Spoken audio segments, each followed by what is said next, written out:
Time continues to tick away for the city of Sioux Falls to move the downtown rail switching yard.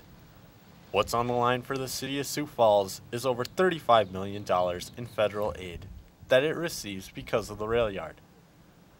That brings us here to the Brandon, South Dakota location that the railroad executives call the most expensive and least likely.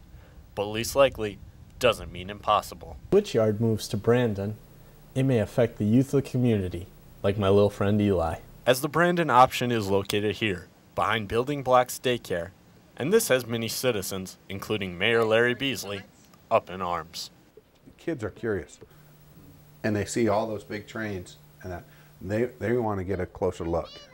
Granted that the daycare lady does a wonderful job. I no doubt about that, but kids are curious. It's not just the daycare kids. There's going to be older kids that ride their bike out there to check out the trains. And you're going to have kids, if there's 400 cars in there in the switching yard, there's going to be kids crawling on those cars.